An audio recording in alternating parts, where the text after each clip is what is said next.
जय श्री राम पिला माने एम क्लासेस को पुणी थर आपण को स्वागत। आशा करुच्ची आपण समस्ते भलरे थिबे। आज ओडिया पेडागोजी दमदार 25 टी क्वेश्चन मोस्ट सिलेक्टेड क्वेश्चन आलोचना करिवा है कि आउ जहा कि आसुतिबा आपणकर अपकमिंग ओटीटी जेटी एवं एसएसटी पाई बहुत हेल्पफुल रहिबो है कि तेबे डेरी करबानी। जदि चैनल टी को नुआ करी आसिचंती तेबे चैनल टी को सब्सक्राइब है कि सब्सक्राइब कर देबे, लाइक एवं शेयर कर देबे। शेयर करबा को भूलिबे नहीं है कि जोंति पई आपण नुआ नुआ नोटिफिकेशन पाई परिबे एवं क्लास मध्य करि परिबे है कि आपण आम सहित जड़ित रहिबे। चलंतु डेरी करबानी। ओडिया पेडागोजी 25 टी क्वेश्चन आरंभ करिवा। प्रथम क्वेश्चन देछि देखंतु, मातृभाषा शिक्षा पाई है कि मातृभाषा शिक्षा पाई केउ क्रमटी ठीक। देखंतु प्रथम देछि ए रे देछि श्रवण पठन लिखन कथन, तापर देछि बी रे कथन श्रवण कथन पठन, तापर सी रे देछि श्रवण कथन पठन लिखन, डी रे देछि लिखन पठन श्रवण कथन।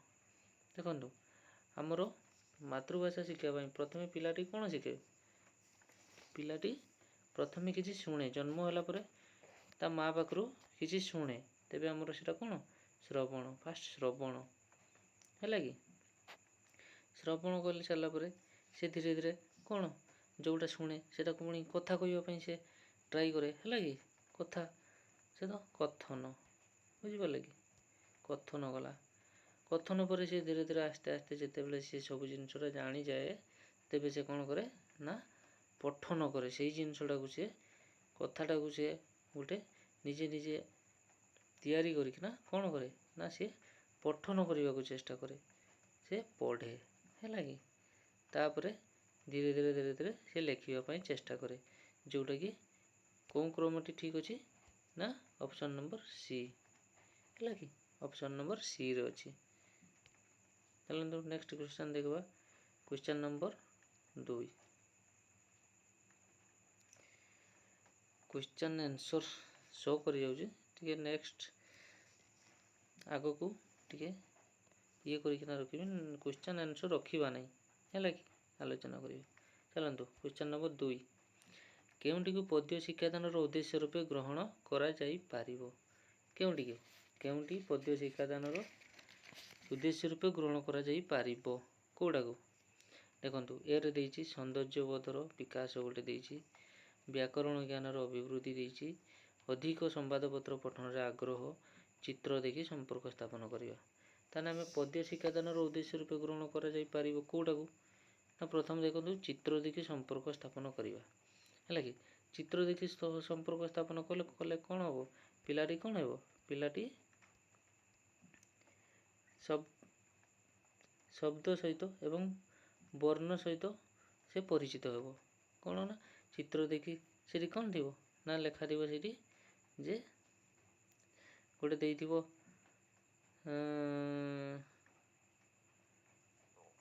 चित्र देइथिबो धर हाथ चित्र देइथिबो है कि हाथ देइथिबो ऊपर हाथ लिखिथिबो है कि से चित्र देखला एवं सेटा हाथ बोली जानिला है कि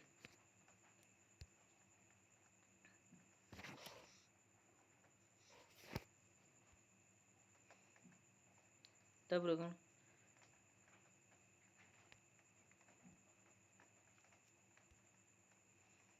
कोन ना अधिक संवादपत्र पठन रे आग्रह। देखो अधिक संवादपत्र कोन अधिक संवाद पठन कले कौन हुए ना पिलाटी विभिन्न प्रकार बोध ज्ञान आवश्यक करते है कि ଆଉ କ'ଣ ନା ବ୍ୟାକରଣ ଜ୍ଞାନର ଅଭିବୃଦ୍ଧି, ବ୍ୟାକରଣ ଜ୍ଞାନର ବି ଅଭିବୃଦ୍ଧି ହୋଇନଥାଏ। ଏଠି ଅପସନ୍ ନମ୍ବର ଏଟି ହିଁ ଠିକ୍ ଅଛି, ହେଲା କି। ସୌନ୍ଦର୍ଯ୍ୟବୋଧର ବିକାଶ ହେଉଛି ପଦ୍ୟ ଶିକ୍ଷାଦାନର ଉଦ୍ଦେଶ୍ୟ ରୂପେ ଗ୍ରହଣ କରାଯାଇପାରିବ, ହେଲା କି। ଚାଲ 3 ନମ୍ବରକୁ ଯିବା। 3 ନମ୍ବରରେ କ'ଣ ଦେଇଛି ନା ଶିକ୍ଷାବର୍ଷ ଶେଷରେ ଯେଉଁ ମୂଲ୍ୟାୟନ କରାଯାଏ ତାହାକୁ କ'ଣ କୁହାଯାଏ। ଦେଖ, ଶିକ୍ଷାବର୍ଷ ଶେଷରେ ଯେଉଁ ମୂଲ୍ୟାୟନ କରାଯାଏ, ବର୍ଷ ଶେଷରେ କେଉଁ ମୂଲ୍ୟାୟନଟା କରାଯାଏ? ସାମଗ୍ରିକ ମୂଲ୍ୟାୟନ ନା, ପ୍ରବୀଣତା ମୂଲ୍ୟାୟନ ନୁହେଁ, ପୋର୍ଟଫୋଲିଓ ମୂଲ୍ୟାୟନ ନୁହେଁ, ସମନ୍ୱୟ ଦକ୍ଷତା ମୂଲ୍ୟାୟନ ନୁହେଁ, ପ୍ରବୀଣତା ମୂଲ୍ୟାୟନ ନୁହେଁ। ବର୍ଷ ଶେଷରେ ଯେଉଁ ମୂଲ୍ୟାୟନ କରାଯାଏ ସେ ହେଉଛି ସାମଗ୍ରିକ ମୂଲ୍ୟାୟନ, ଯେଉଁଟାକି ସମଗ୍ର ବିଷୟ ଅଧ୍ୟୟନ କରିସାରିଲା ପରେ ଯେଉଁଟା ହୋଇଥାଏ ସାମଗ୍ରିକ ମୂଲ୍ୟାୟନ, ହେଲା କି। ନେକ୍ସଟ ଚାଲ 4 ନମ୍ବର ଯିବା। ତେବେ 3 ନମ୍ବର କ୍ୱେଶ୍ଚନ୍ ଆନ୍ସର ହେଉଛି ବି। 4 ନମ୍ବର ଯିବା, ହେଲା କି। କେଉଁଟି ମୂଲ୍ୟାୟନ ଉଦ୍ଦେଶ୍ୟ ଅଟେ? କେଉଁଟି ଗୋଟିଏ ମୂଲ୍ୟାୟନ ଉଦ୍ଦେଶ୍ୟ ଅଟେ? ଦେଖ, କ୍ୱେଶ୍ଚନ୍ ନମ୍ବର ଏରେ ଦେଇଛି ବର୍ଷ ଶେଷରେ ପରୀକ୍ଷା ମାଧ୍ୟମରେ ପିଲା କେତେ ନମ୍ବର ରଖିଲା ଜାଣିବା, ହେଲା କି। ବର୍ଷରେ ଥରେ ପରୀକ୍ଷା କରି ପ୍ରଥମ, ଦ୍ୱିତୀୟ, ତୃତୀୟ ଭାବେ ପିଲାଙ୍କୁ ର୍ୟାଙ୍କିଂ କରିବା, ପରୀକ୍ଷା ମାଧ୍ୟମରେ ପିଲାଙ୍କ ମନରେ ଭୟ ସଞ୍ଚାର କରାଇବା, ପିଲା କେତେ ଜାଣିଲା ତା'ର ଏକ ଧାରାବାହିକ ତଥ୍ୟ ସଂଗ୍ରହ କରି ତାକୁ ବିଶ୍ଳେଷଣ କରିବା। ତାହେଲେ ଆମେ କେଉଁଟା ମୂଲ୍ୟାୟନ ଉଦ୍ଦେଶ୍ୟ କରିବା? ବର୍ଷ ଶେଷରେ ପରୀକ୍ଷା ମାଧ୍ୟମରେ କ'ଣ କରିବା ନା ସେଇଟା ନା ପ୍ରଥମ, ଦ୍ୱିତୀୟ ର୍ୟାଙ୍କିଂ କରିବା, ନା ଭୟ ସଞ୍ଚାର କରାଇବା, କେଉଁଟା ନା ପିଲା କେତେ ଜାଣିଲା ତା'ର ଏକ ଧାରାବାହିକ ତଥ୍ୟ ସଂଗ୍ରହ କରି ତାକୁ ପୁଣି ବିଶ୍ଳେଷଣ କରିବା। ପିଲାଟି କେତେ ବୁଝିଲା, ହେଲା କି। ଖାଲି ତ ଦ୍ୱିତୀୟ ତୃତୀୟ ଦେଲେ ହେବ ନାହିଁ, ପିଲା କେତେ ନମ୍ବର ରଖିଥିଲା ବି ଜାଣିଲେ ହେବ ନାହିଁ, ହେଲା କି। ତେବେ ଅପସନ୍ ନମ୍ବର ଡି ତା'ର ସଠିକ୍ ଆନ୍ସର। 4 ନମ୍ବର ସଠିକ୍ ଆନ୍ସର ହେଉଛି ଅପସନ୍ ନମ୍ବର ଡି, ହେଲା କି। 5 ନମ୍ବରକୁ ଯିବା ଚାଲ। 5 ନମ୍ବରରେ କ'ଣ ଦେଇଛି ନା ପ୍ରତିକାରାତ୍ମକ ବ୍ୟବସ୍ଥା କଲେ ଲାଭ କ'ଣ ହେବ, ହେଲା କି। ପ୍ରତିକାରାତ୍ମକ ବ୍ୟବସ୍ଥା କଲେ ଲାଭ କ'ଣ ହେବ? ପିଲାର ସାମର୍ଥ୍ୟ ଧୀରେ ଧୀରେ କମିଥାଏ। ବି, ପିଲାର ଦୁର୍ବଳତା ଦୂର ହୋଇଥାଏ। ସି, ପିଲା ଅନେକ କଥା ଶିଖିଥାଏ। ଡି, ପିଲା ଧୀରେ ଧୀରେ ଦୁର୍ବଳ ହୋଇଥାନ୍ତି। ତ ପ୍ରତିକାରାତ୍ମକ ବ୍ୟବସ୍ଥା କଲେ କ'ଣ ହେବ ନା ପ୍ରତିକାରାତ୍ମକ ବ୍ୟବସ୍ଥା କହିଲେ କ'ଣ ହେବ ନା ପିଲାର ସାମର୍ଥ୍ୟ ଧୀରେ ଧୀରେ କମିଥାଏ କି? କେବେ ବି ନୁହେଁ। ପିଲାର ଦୁର୍ବଳତା ଦୂର ହୋଇଥାଏ, ପିଲା ଅନେକ କଥା ଶିଖିଥାଏ, ହେଲା କି। ଆଉ କ'ଣ ନା ପିଲା ଧୀରେ ଧୀରେ ଦୁର୍ବଳ ହୋଇଥାନ୍ତି। ପିଲା ଧୀରେ ଧୀରେ ଦୁର୍ବଳ ହୋଇଥାନ୍ତି କି? ଏଇଟା ବି ଭୁଲ ଲାଗୁଛି। ପିଲା ଅନେକ କଥା ଶିଖିଥାଏ। ପ୍ରତିକାରାତ୍ମକ ବ୍ୟବସ୍ଥା କଲେ କ'ଣ ଲାଭ ହେବ ନା ପିଲାର ଦୁର୍ବଳତା ଦୂର ହୋଇଥାଏ। ଯେଉଁ ପିଲାର ବି କ୍ୱେଶ୍ଚନ୍ଟା ସଠିକ୍ ରକମ ଲାଗୁଛି, ହେଲା କି। ପିଲା ଅନେକ କଥା ଶିଖିଥାଏ, ସେ ତ ଏମିତି ବି ଅନେକ କଥା ଶିଖେ, କିନ୍ତୁ ସଠିକ୍ ଉତ୍ତର ଲାଗୁଛି କ'ଣ ପିଲାର ଦୁର୍ବଳତା ପିଲାର ଦୁର୍ବଳତା ଦୂର ହୋଇଥାଏ, ହେଲା କି। ତ 5 ନମ୍ବର ହେଉଛୁ ବି। ଚାଲ 6 ନମ୍ବରକୁ ଯିବା, ହେଲା କି। 6 ନମ୍ବରରେ କ'ଣ ଦେଇଛି ନା ପିଲାଟି ବିଦ୍ୟାଳୟକୁ ଆସିବା ପୂର୍ବରୁ ନିଜ ମାତୃଭାଷା ସମ୍ପର୍କରେ କ'ଣ ଜାଣିଥାଏ, ହେଲା କି।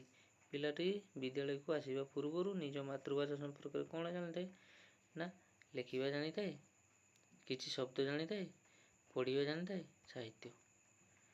ତେବେ ଦେଖ, ତୁମେ ନିଜେ ଅନୁଭବ କର, ତୁମେ ଯେତେବେଳେ ପିଲା ଥିଲ ସେତେବେଳେ କ'ଣ ଅନୁଭବ କରୁଥିଲ? ତୁମେ ପ୍ରଥମେ ଲେଖିବା ଆରମ୍ଭ କରିଦେଇଥିଲ ବିଦ୍ୟାଳୟକୁ ଆସିବା ପୂର୍ବରୁ, ନା କିଛି ଶବ୍ଦ ଜାଣିଥିଲ, ନା ପଢ଼ିବା, ନା ସାହିତ୍ୟ, କ'ଣ ଜାଣିଥିଲ? ତ ଆମେ କେଉଁଟା ଲାଗୁଛୁ ନା ଆମେ ବିଦ୍ୟାଳୟକୁ ଆସିବା ପୂର୍ବରୁ ନିଜ ମାତୃଭାଷା ସହିତ ସମ୍ପର୍କରେ କ'ଣ ଦେଇଥାଏ ନା କିଛି ଶବ୍ଦ ଜାଣିଥାଏ, ହେଲା କି।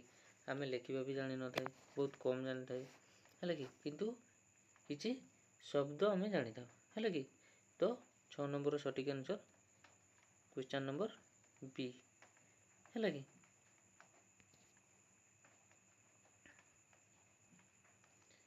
ଚାଲ 7 ନମ୍ବର ଯିବା। ଜଳର 3ଟି ପ୍ରତିଶବ୍ଦ ଲେଖ, ବାକ୍ୟର ବ୍ୟବହାର କରି ଏହା ନିମ୍ନୋକ୍ତ ମଧ୍ୟରୁ କେଉଁ ପ୍ରକାର ପ୍ରଶ୍ନ ଅନ୍ତର୍ଭୁକ୍ତ?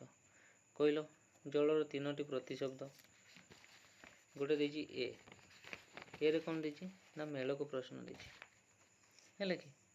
ବିରେ ଚୟନମୂଳକ ପ୍ରଶ୍ନ ଦେଇଛି, है कि सी रे कौन देजी ना अभिव्यक्तिमूलक प्रश्न देजी है कि डी रे निर्दिष्ट उत्तरमूलक प्रश्न देजी। तेबे देखो जलर 3टी प्रतिशब्द लिखि वाक्य व्यवहार कर है कि तेबे कौटा लगुच मेलक लगुच मेलक प्रश्न लगुच चयनमूलक प्रश्न लगुच अभिमुक्तमूलक लगुच ना निर्दिष्ट उत्तरमूलक लगुच कौटा लगुच ये अभिव्यक्तिमूलक प्रश्न लगुच है कि कौन ना अभिव्यक्तिमूलक प्रश्न है कि सठिक आंसर सी। चलो 8 नंबर को जीवा। 8 नंबर कौन ना केउटी उत्तम पत्र लक्षण नुहे देछि देख नेगेटिव देछि है कि केउटी उत्तम पत्र लक्षण नुहे देखो कौन कौन देछि गोटे देछि विनम्र भावरे लेखिबा संबोधन भद्र और शिष्ट हेबा भाषा कोमल हेबा आउ कौन ना जेकोसी शैली प्रयोग करबा ताने केउटी उत्तम पत्र लक्षण नुहे कौड़ा हम ताने उत्तम पत्र लक्षण ना जेकोसी शैली प्रयोग करबा कि नहीं। क्वेश्चन नंबर डी ताने 8 नंबर हो सठिक आंसर हो डी है कि। चलो 9 नंबर को जीवा।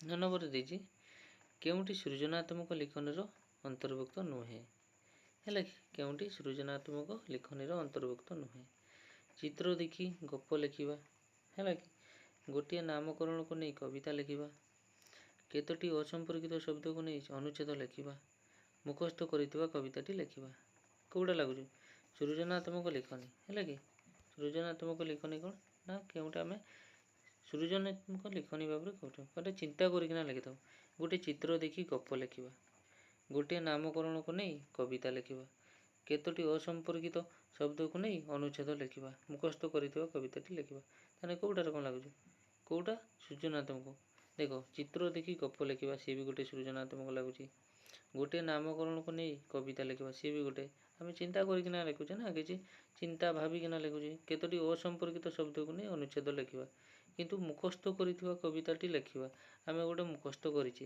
है कि आम मुखस्थ करते जोटा से लिखिदबा आम किसी चिंता कले कि किसी चिंता कले नहीं है कि तो सठिक answer option number D 9 number हो सठिक नंबर डी। चलो 10 देखा 10 कौन दे ना समुद्र बुड़ीबा जार वृत्ति ताकू डेस कहुए यह क्यों प्रकार प्रश्न एटा को प्रकार प्रश्न ए रे देजी वस्तुनिष्ठ बी अभिव्यक्तिमूलक सी दृष्टान्तमूलक डी चयनमूलक कौटा हम ताले देखो ना समुद्र बुड़ीबा जार वृत्ति ताकू डेस कहुए ये हूँ वस्तुनिष्ठ प्रश्न है कि ये हूँ वस्तुनिष्ठ प्रश्न है कि 10 नंबर क्वेश्चन उत्तर हो ए। चलो 11 नंबर को जीवा।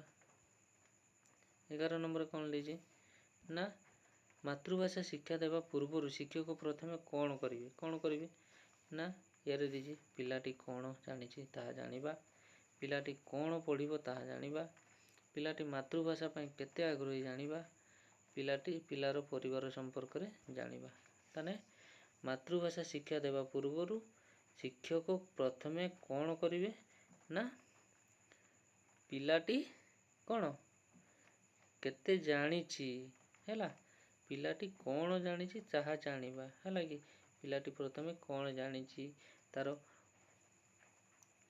पूर्व पाठ किछि ताको आमे पचारिबा जोटा कि से किछि जानिछि कि नाही तापर जाइकना आमे तार जो पाठ ताको आमे पढ़ेबा हैला कि ताने मातृभाषा शिक्षा देवा पूर्व शिक्षक प्रथमे पिलाटी कौन जानिछि ता जानिबा आवश्यक हैला कि तो 11 नंबर होउछि ए। 12 नंबर को जीवा। 12 नंबर कौन दीजिए ना उच्च प्राथमिक श्रेणी रे भाषा ज्ञान वृद्धि पाई दुर्बल पिलांको श्रेणी रे किपरि सहाय्य करि परिबो कहलो ए रे दुर्बल पिला बुझी पारिला परि शब्द भाषा शिक्षा व्यवहार करिवो शिक्षक श्रेणी रे ସମସମୃଦ୍ଧିପୂର୍ଣ୍ଣ ଭାଷା ବ୍ୟବହାର କରିବା ଉଚିତ। ଶିକ୍ଷକ ଶ୍ରେଣୀରେ ଥିବା ପିଲାଙ୍କ ଉପରେ ଗୁରୁତ୍ୱ ଦେବା। ଭଲ ପିଲାମାନଙ୍କୁ ହେଲା ପରି ଉନ୍ନତି ଭାଷା ପ୍ରୟୋଗ କରିବା ଉଚିତ। ତାହେଲେ ଉଚ୍ଚ ପ୍ରାଥମିକ ଶ୍ରେଣୀରେ ଭାଷା ଜ୍ଞାନ ବୃଦ୍ଧି ପାଇଁ ଦୁର୍ବଳ ପିଲାଙ୍କୁ ଶ୍ରେଣୀରେ କିପରି ସାହାଯ୍ୟ କରାଯାଇପାରିବ ନା ଶିକ୍ଷକ ଶ୍ରେଣୀରେ ସମବୃଦ୍ଧିପୂର୍ଣ୍ଣ ଭାଷା ବ୍ୟବହାର କରିବା ଉଚିତ, ଯେଉଁଟାକି ପିଲା ସଠିକ୍ ଭାବରେ ବୁଝିପାରିବ, ହେଲା କି ବୁଝିପାରିବ ଏବଂ କହିପାରିବ, ହେଲା କି ସେଇ ଭାଷା ଆମେ ତାକୁ ବ୍ୟବହାର କଲେ ତାର ଯେଉଁ ଭାଷା ଜ୍ଞାନ ବୃଦ୍ଧି ଯେଉଁ ଦୁର୍ବଳ ଥିବ ସେ ବୁଝିପାରିବ ଏବଂ ପଢ଼ିପାରିବ, ହେଲା କି। 13 ନମ୍ବର ଦେଖିବା କ'ଣ ଦେଇଛି ନା ଜଣେ ଶିକ୍ଷାର୍ଥୀ ଶବ୍ଦ ଲେଖିବା ପରେ ବାରମ୍ବାର ବନାନ ଭୁଲ କରୁଛି, ହେଲା କି। ଇଏ ହେଉଛି ମୋଷ୍ଟ ଇମ୍ପୋର୍ଟାଣ୍ଟ ପିଲାମାନେ, ଇଏ ବହୁତ ଥର କ୍ୱେଶ୍ଚନ୍ OTETରେ ଆସିଛି, ହେଲା କି। ଦେଖ ଜଣେ ଶିକ୍ଷାର୍ଥୀ କ'ଣ ନା ଶବ୍ଦ ଲେଖିବା ପରେ ବାରମ୍ବାର ବନାନ ଭୁଲ କରୁଛି। ନିମ୍ନୋକ୍ତ କେଉଁ ପଦ୍ଧତିଟି ଅବଲମ୍ବନ କରି ପିଲାର ବର୍ଣ୍ଣ ଶୁଦ୍ଧି କରାଯାଇପାରିବ? କେଉଁଟା ଦେଖିବା। ଶିକ୍ଷକ ବାରମ୍ବାର ଠିକ୍ ଶବ୍ଦଟିକୁ କଳାପଟରେ ଲେଖିବେ। ପିଲାକୁ ଲେଖିବାରେ ନିୟମ ବୁଝାଇବେ, ହେଲା କି ନିୟମ ବୁଝାଇବେ। ପିଲାକୁ ବାରମ୍ବାର ଲେଖାଇବେ। ଶ୍ରେଣୀର ସମସ୍ତ ପିଲାଙ୍କୁ ଲେଖାଲେଖି କରିବାର ସୁଯୋଗ ଦେବେ। କେଉଁଟା ନା ଶିକ୍ଷକ ବାରମ୍ବାର ଠିକ୍ ଶବ୍ଦଟିକୁ କଳାପଟରେ ଲେଖିବେ। ଲେଖିଲେ ଯାଇକିନା ପିଲାମାନେ ତାକୁ ଦେଖିବେ ଏବଂ ସେମାନେ ଲେଖିବେ, ହେଲା କି। ପିଲାକୁ ବାରମ୍ବାର ଲେଖାଇବେ ବି ଠିକ୍ ହେବନି। ପିଲାକୁ ଲେଖିବାରେ ନିୟମ ବୁଝାଇବେ, ସେଇଟା ବି ଠିକ୍ ହେବନି। ଶ୍ରେଣୀର ସମସ୍ତ ପିଲାଙ୍କୁ ଲେଖାଲେଖି କରିବାର ସୁଯୋଗ ଦେବେ, ସେଇଟା ବି ନୁହେଁ। ହେଉଛି ଶିକ୍ଷକ ବାରମ୍ବାର ଠିକ୍ ଶବ୍ଦଟିକୁ ଯଦି କଳାପଟା ଲେଖିବେ ପିଲାମାନେ ମଧ୍ୟ ଦେଖିକିନା ଶିଖିବେ, ହେଲା କି। ତ କ୍ୱେଶ୍ଚନ୍ ନମ୍ବର ଏ ହେଉଛି ଠିକ୍ ଆନ୍ସର୍। 14 ନମ୍ବର କ'ଣ ଦେଇଛି ନା ଉଚ୍ଚ ପଠନର ଉକ୍ତିଟି କେଉଁଟି ଅନ୍ତରାୟ, ହେଲା କି ଉଚ୍ଚ ପଠନର କେଉଁଟି ଅନ୍ତରାୟ। ଏରେ ଦେଇଛି ଶୁଦ୍ଧ ଉଚ୍ଚାରଣ, ବିରେ ଦେଇଛି ସ୍ପଷ୍ଟ ଅଭିବ୍ୟକ୍ତି, ସିରେ ଦେଇଛି ବିରାମ ଚିହ୍ନ ସମ୍ପର୍କରେ ଧାରଣା, ମାନସିକ ଏକାଗ୍ରତା। ତାହେଲେ ଉଚ୍ଚ ପଠନର କେଉଁଟି ଅନ୍ତରାୟ ହେଉଛି, କେଉଁଟି ଅନ୍ତରାୟ ହେଉଛି ଉଚ୍ଚ ପଠନ ପାଇଁ କେଉଁଟା? ଇଏ ହେଉଛି ସଠିକ୍ ଆନ୍ସର୍ ହେଉଛି କ୍ୱେଶ୍ଚନ୍ ନମ୍ବର 14ର ଅପସନ୍ ନମ୍ବର ଡି, ହେଲା କି। ଇଏ ମାନସିକ ଏକାଗ୍ରତା ହେଉଛି ଅନ୍ତରାୟ। ଇଏ ଶୁଦ୍ଧ ଉଚ୍ଚାରଣ, ସ୍ପଷ୍ଟ ଅଭିବ୍ୟକ୍ତି, ବିରାମ ଚିହ୍ନ ସମ୍ପର୍କରେ ଧାରଣା, ଇଏ ହେଉଛି ଉଚ୍ଚ ପଠନର ସବୁ ଉଚ୍ଚ ପଠନରେ ଯାଉଛି ସବୁ, ହେଲା କି। କିନ୍ତୁ ମାନସିକ ଏକାଗ୍ରତା ଯେଉଁଟାକି ଏ ଅନ୍ତରାୟରେ ଇଏ ହେଉଛି, ହେଲା କି। ଚାଲ ନେକ୍ସଟ କ୍ୱେଶ୍ଚନ୍ 15 ନମ୍ବର କ'ଣ ଦେଇଛି ନା କେଉଁଟି ଶିକ୍ଷା ବ୍ୟବସ୍ଥାର ଏକ ଗୁରୁତ୍ୱପୂର୍ଣ୍ଣ ଆବଶ୍ୟକତା। କେଉଁଟି ଶିକ୍ଷା ବ୍ୟବସ୍ଥାର ଏକ ଗୁରୁତ୍ୱପୂର୍ଣ୍ଣ ଆବଶ୍ୟକତା? ଏରେ ବର୍ଷ ଶେଷରେ ଗୋଟେ ପରୀକ୍ଷା କରିବା, ବିରେ ପ୍ରତି ପିଲାର ମୂଲ୍ୟାୟନର ସୁନିଶ୍ଚିତ କରିବା, ପାଠଦାନ ପାଇଁ ସାମଗ୍ରୀ ପ୍ରସ୍ତୁତି, ପାଠ୍ୟ ଯୋଜନା ପ୍ରସ୍ତୁତି। କେଉଁଟା କରିବା? କେଉଁଟି ଶିକ୍ଷା ବ୍ୟବସ୍ଥାର ଏକ ଗୁରୁତ୍ୱପୂର୍ଣ୍ଣ ଆବଶ୍ୟକତା। ଆମେ ଯେତେବେଳେ ଶିକ୍ଷା ବ୍ୟବସ୍ଥାଟାକୁ କରୁ କେଉଁ ଜିନିଷଟା ଗୁରୁତ୍ୱପୂର୍ଣ୍ଣ ଲାଗେ, କେଉଁଟା ନା ବର୍ଷ ଶେଷରେ ଗୋଟେ ପରୀକ୍ଷା କରିବା, ପ୍ରତି ପିଲାର ମୂଲ୍ୟାୟନ ସୁନିଶ୍ଚିତ କରିବା, କେଉଁଟା ଆମେ ସଠିକ୍ ଆନ୍ସର୍ ହେଉଛି ଏଇଟା ବି କେବେ ହେବନି। ପ୍ରତି ପିଲାର ମୂଲ୍ୟାୟନ ସୁନିଶ୍ଚିତ କରିବା ଏ କେବେ ବି ହେବନି। ପାଠଦାନ ପାଇଁ ସାମଗ୍ରୀ ପ୍ରସ୍ତୁତ କରିବା ନା। ତ ଶିକ୍ଷା ବ୍ୟବସ୍ଥାର ଏକ ଗୁରୁତ୍ୱପୂର୍ଣ୍ଣ ଆବଶ୍ୟକ ହେଉଛି ପାଠ୍ୟ ଯୋଜନା ପ୍ରସ୍ତୁତ କରିବା, ହେଲା କି ପାଠ୍ୟ ଯୋଜନା ପ୍ରସ୍ତୁତ କରିବା। ତ ଅପସନ୍ ନମ୍ବର ଡି, ହେଲା କି।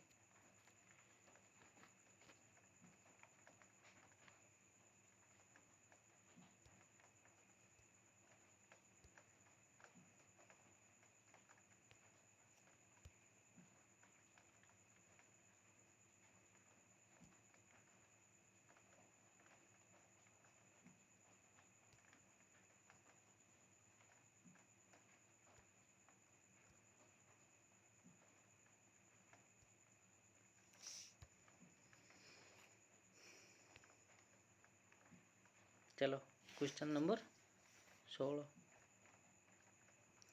ଦେଇଛି ଉତ୍ତମ ହସ୍ତାକ୍ଷର ଲିଖନର କେଉଁଟି ଲକ୍ଷଣ ନୁହେଁ, ହେଲା କି। ଉତ୍ତମ ହସ୍ତାକ୍ଷର ଲିଖନର କେଉଁଟା ଲକ୍ଷଣ ନୁହେଁ?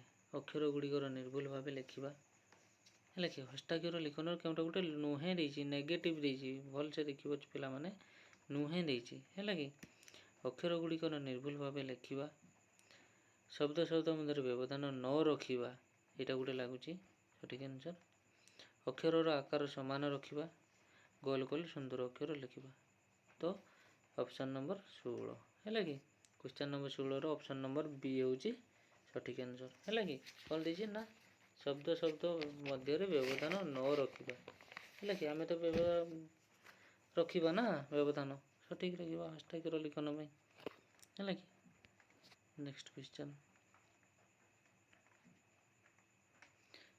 17 नंबर देखा केउंटी स्वशिक्षण परिपंथी है कि स्वशिक्षण परिपंथी शिक्षकों सहायता पाठ बुझा शिक्षकों बिना सहायता पाठ बुझा शिक्षण क्षेत्र में आत्मनिर्भरशील होगा शब्द प्रयोग क्षेत्र में स्वदक्षतार वृद्धि घटाइबा है कि ताने केउंटी स्वशिक्षण परिपंथी आम स्वशिक्षण परिपंथी कौटा ना शब्द प्रयोग क्षेत्र में स्वदक्षतार वृद्धि घटाइबा यहाँ तो केवे भी नुहे केवे भी लगुनि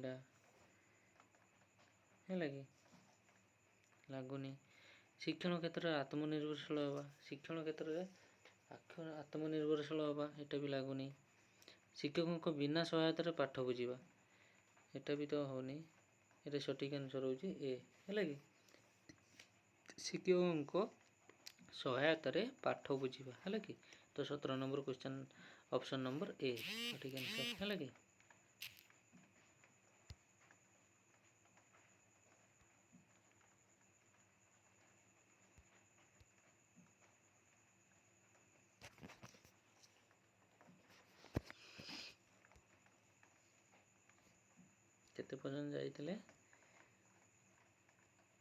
17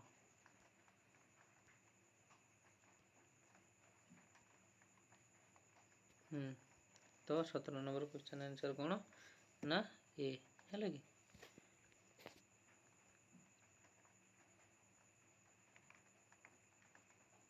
18 नंबर चलो निम्नोक्त मध्यरु केउं उक्तिटी बहुभाषी परिस्थिति रे ओडिया भाषा पठन और भाव ग्रहण रे थिबा असुविधा ग्रहण करे जाए कौटा शुणिबा कहवा पढ़ा और लिखा दक्षतार अभिवृद्धि हासिल करवा भाषागत कौशल हासिल और तात्विक पठन दक्षता हासिल करवा है कि पाठ्यपुस्तक को आंशिक बुझीपर मात्र सरल प्रश्न उत्तर दे न पारिबा यहीटा ठीक लगुच है 18 नंबर हूँ सी है कि चलो 19 नंबर को जीवा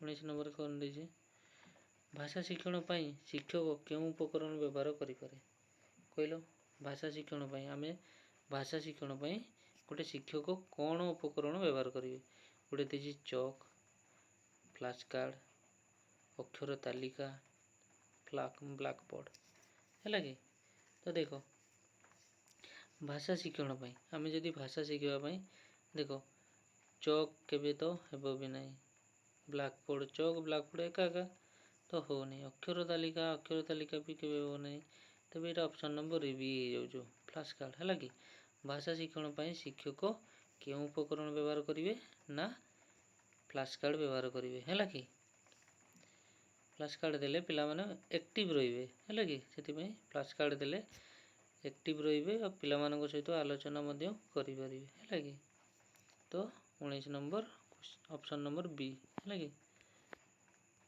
20 नंबर जीवा 20 नंबर कौन देछि कौन सी विद्यालय रे शिक्षक और छात्र छात्री को नहीं साहित्य संसदटीए गठित हैला यह द्वारा कौन है कि पारंपरिक शिक्षादान त्वरान्वित हेबो शिक्षार्थी मान मन सृजनशील मनोभाव और सुप्त प्रतिभा विकसित हेबो कविता पाठ प्रति सृष्टि हेबो सुंदर हस्ताक्षर लिखापी प्रेरणा जगाइब ताले कौटा हे कहल कौटा हे पारंपरिक शिक्षादान त्वरान्वित हेबो ना शिक्षार्थी मान मन सृजनशील मनोभाव और सुप्त प्रतिभा विकसित हेबो यहीटा सठिक आंसर है यहाँ सठिक आंसर कौटा ना 20 नंबर बी कौन सी विद्यालय शिक्षक और छात्र छात्री को नहीं साहित्य संसदटीए गठित हैला ଏହାଦ୍ୱାରା କ'ଣ ହେବ ନା ଶିକ୍ଷାର୍ଥୀମାନଙ୍କ ମନରେ ସୃଜନଶୀଳ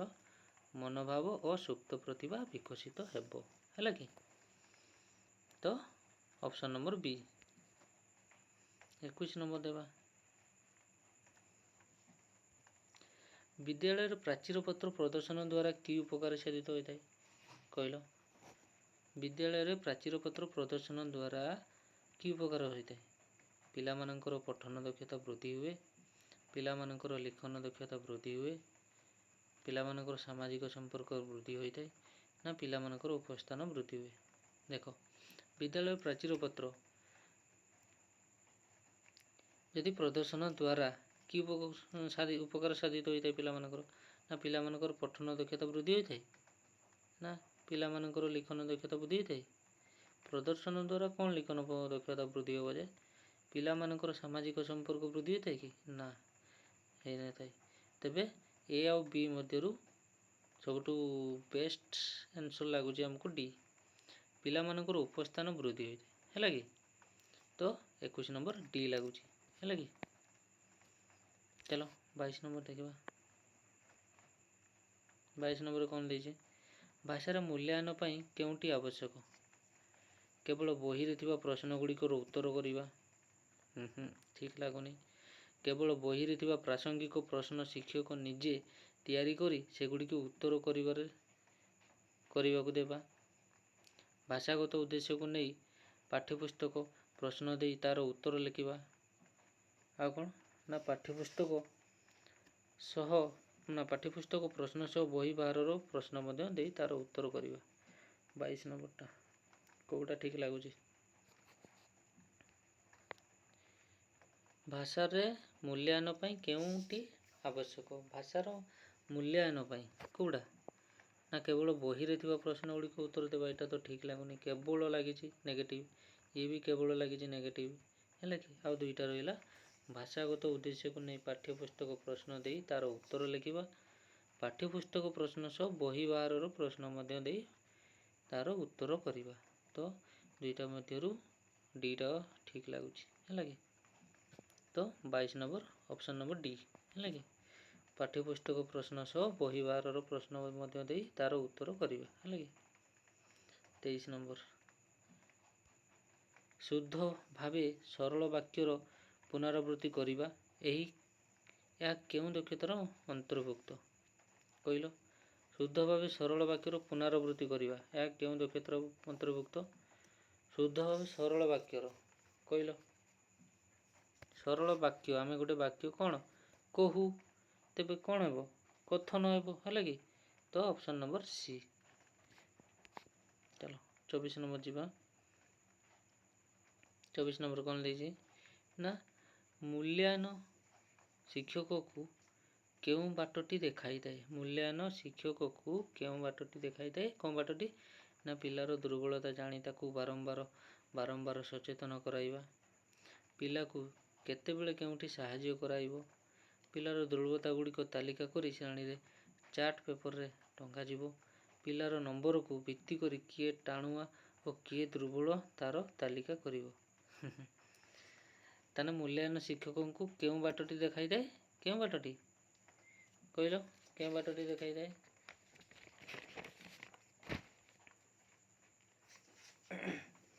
ତ ପିଲାକୁ କେତେବେଳେ କେଉଁଠି ସାହାଯ୍ୟ କରାଇବ? ହେଲା କି? ସେଇଟା ଶିକ୍ଷକଙ୍କୁ ବାଟ ଦେଖାଇଥାଏ। ହେଲା କି? ତ ଅପସନ୍ ନମ୍ବର ବି। ହେଲା କି? ଆଜିର ଶେଷ ପ୍ରଶ୍ନ। ହେଲା କି?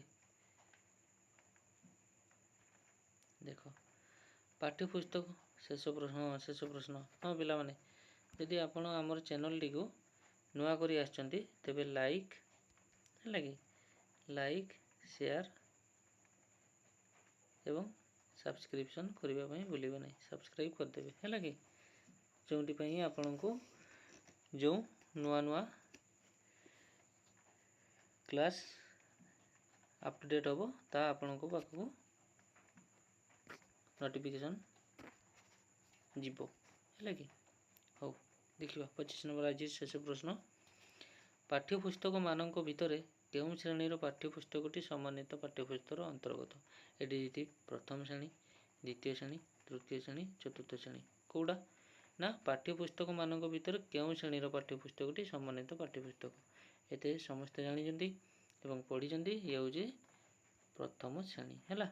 ପାଠ୍ୟପୁସ୍ତକ ମାନଙ୍କ ଭିତରେ ପ୍ରଥମ ଶ୍ରେଣୀ ପାଠ୍ୟପୁସ୍ତକଟି ସମନ୍ୱିତ ପାଠ୍ୟପୁସ୍ତକର ଅନ୍ତର୍ଗତ ହେଲା କି।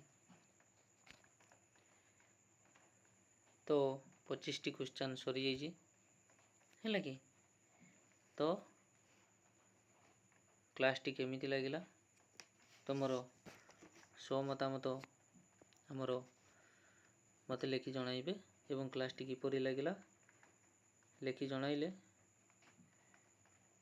ମୁଁ ଆଗକୁ ଏମିତି ଭଲ ଭଲ କ୍ୱେଶ୍ଚନ୍ ଏବଂ ପ୍ରଶ୍ନ ଆଣିବି, ଯେଉଁଟାକି ତୁମର OTET ହେଲା କି, JET, SST ଏମିତି କ୍ୱେଶ୍ଚନ୍ରେ ଆପଣ ତୁମର ଆସିବା ଭଳି କ୍ୱେଶ୍ଚନ୍ ମୁଁ ଆଣିବି ହେଲା କି। ଠିକ୍ ଅଛି, ତ ଆଜି ପାଇଁ ଏତିକି ହେଲା କି। ଠିକ୍ ଅଛି, ଗୁଡ଼୍ ନାଇଟ୍।